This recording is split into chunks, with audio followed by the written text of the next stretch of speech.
Hey, what's up, Wealth family? Listen, today I'm going to talk about how I built a six-figure crypto portfolio in 1 year. And I'm just going to tell you right now, it was not because I picked some secret coin or timed the market perfectly.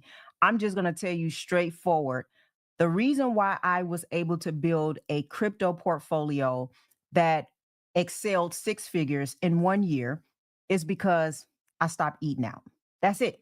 Nothing fancy, no trading strategy, no overnight win. I just made a decision instead of feeding my cravings that I was going to feed my future. And I'm going to tell you how to do the same thing. But that one small habit completely changed everything about how I handled money because it was never really about the food. It was about the mindset behind every dollar I was spending. Okay. Now, first of all, let me just say this quick reminder before we get into it. This is not financial advice. I'm sharing what worked for me and what I learned along the way and how it changed my relationship with money. And if you like conversations like this about wealth and mindset, go ahead and hit that like button for me. It helps the videos, it helps the algorithm. That's how you can help me. I appreciate it. And if you're not subscribed yet, I'm telling you, I'm going to be dropping some nuggets that you're going to want to hear. If you want to plan to become wealthy, go ahead and hit that subscribe button because I'm going to help you to know exactly how to do that. And again, this is for educational purposes only. Now, listen, I remember the day that it clicked for me.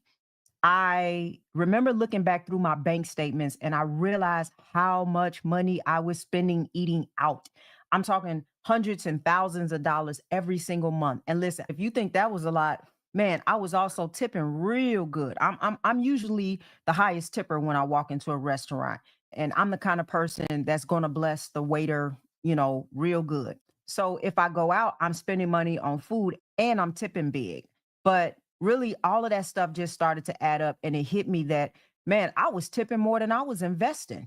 And there's nothing wrong with giving, but it should really encourage you because if you are generous and you want to give more, then you want to have more to give. Okay. So you got to take a moment to really focus on building your wealth. But meanwhile, I was investing a little bit in the stock market and investing heavily in real estate at the time, buying a lot of gold and silver, just dabbling in stocks. But my crypto portfolio was non existent. And so I had bought a little Bitcoin, I think, but nothing serious. And that day, I decided to change it. Okay. So, what I decided to do was every time I felt the urge to eat out, especially those expensive meals, and, I got an expensive type because I don't like eating a bunch of low grade food just because it's unhealthy for you. But whenever I got that urge, I'd stop and say, you know what? What if I put this money into my future instead?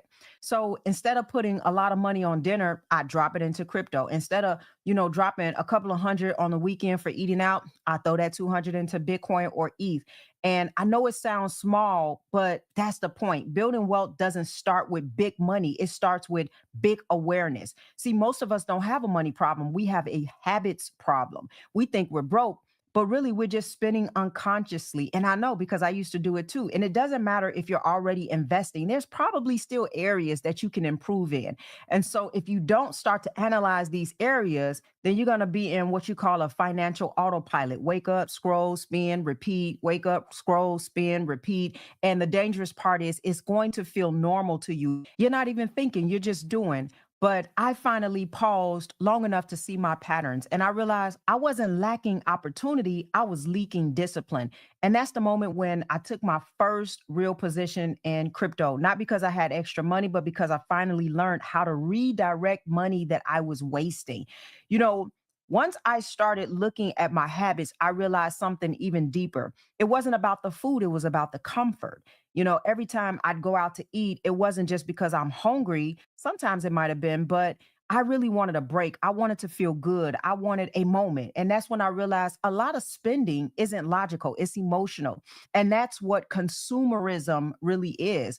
It's emotional self soothing with a receipt attached. We really buy because it feels good. We spend because it gives us a dopamine hit. We convince ourselves it's just a treat, but deep down, what we're doing is we're trying to feel something. Maybe it's stress or boredom or pressure or insecurity or even loneliness sometimes. And the thing is, the world encourages this.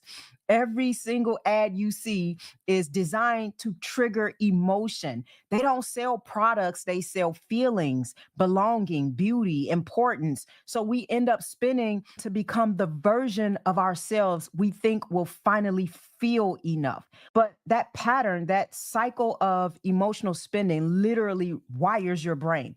You start associating money with comfort instead of creation. Every time you get paid, your brain remembers, oh, this is the part where we feel good. And then without realizing it, you're rewarding yourself for staying stuck. And that's why I say consumerism is addictive because it's not just what you buy, it's what it does to your brain. The more you feed it, the stronger it gets. And then after a while, every paycheck comes with a craving. And listen, I'm not here saying don't enjoy your life. There are some things I'll always spend money on, things that genuinely add joy or peace. But there's a difference between spending to experience life and spending to escape life. Once I saw the difference, everything started to change and I stopped judging myself for how I used to spend and I just started getting curious. Why was I doing this? What was I trying to feel?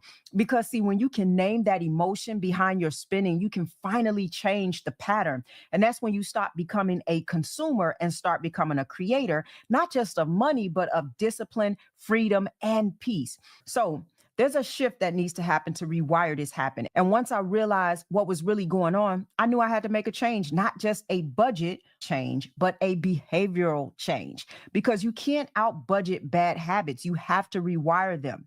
At first, I thought I just needed more discipline, but discipline doesn't come from forcing yourself. It comes from replacing what no longer serves you with something that does. So I made one simple rule for myself.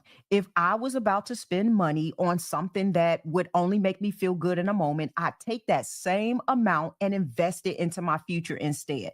So for me, that became crypto. So every $40 lunch, that became $40 in Bitcoin. Every $100 dinner, that became $100 in ETH or XRP.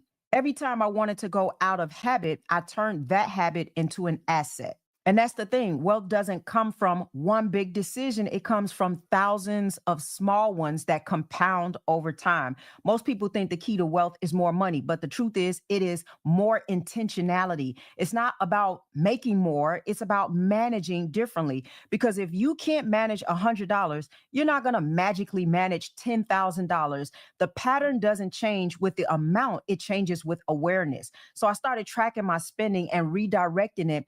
And it's wild how fast things can really add up. By the end of the first year, I wasn't just saving money, I was building ownership. And that's when the confidence kicked in. Because once you start seeing your money grow instead of just go, your brain starts craving progress instead of pleasure. And that's how you rewire it. You don't fight the dopamine, you just redirect it. Instead of rewarding yourself for consuming, you reward yourself for creating. You start to enjoy watching your portfolio grow more than watching your plate arrive, right? It is really a dopamine rush when you can look at your portfolio and see what's happening in the growth process. And that shift, that mental flip, that's what built my six-figure crypto portfolio in a year. Not just luck, not just timing, but just small decisions made consistently from a new level of awareness. And so the challenge is you got to find your own eating out habit, your own version of my eating out habit, because we've all got one. That thing that is quietly draining our potential, not because it's bad, but because it's unconscious. And for me, it was eating out. For you, it might be Starbucks every morning. Maybe it's impulse buying on Amazon, Uber Eats every night, or those $300 treat weekends that may happen twice a month. Maybe you're constantly going out of town. You're constantly going to concerts and entertainment places. Listen, I'm not, again, telling you not to enjoy your life. I still go out. I still travel. I still buy nice things, but I draw the line. Because when you start treating every dollar like an employee that should be working for you, you stop spending out of impulse and you start spending with more intention. So here's the challenge. For the next 30 days, track that one habit. And every time you feel the urge to swipe your card, just pause and ask, hey, do I really need this right now? Or do I want freedom later? And if the answer is freedom, then take that money and invest it. Start small, $20 here, $30 there, $50 here, $100 there. Redirect it into something that grows. Maybe it's your crypto portfolio, your brokerage account, your emergency fund, your business, because those small, consistent moves, that's how you change your financial story. That's how you break the cycle of reaction and start building a life of intention. And trust me, when you start seeing those results, you're never going to want to go back to those bad habits. So, family, listen, if this hit home for you, do me a favor and just hit that thumbs up, hit that like button for me, and subscribe if you haven't already. And send this video to someone who needs it. Maybe they're stuck in a cycle or stuck in some kind of bad habit, and they just need that little nudge to say, hey, become aware of this and start changing these little habits before you wake up one day and you're completely devastated because you have nothing.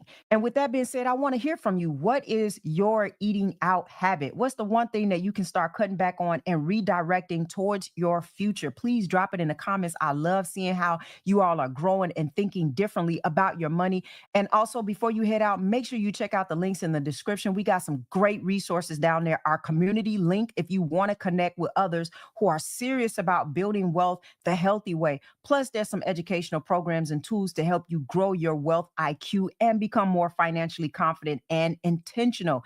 And of course, that does include our link to our coaching program that'll help you to learn how to not just save money, but how to build it, multiply it, and master your mindset. And so that's done inside our wealth challenge. The link is in the description. Make sure you take a look and listen. Don't underestimate the principle of small habits building big lives. Stay wise, stay grounded, and keep building wealth the healthy way. I'll see you in the next video.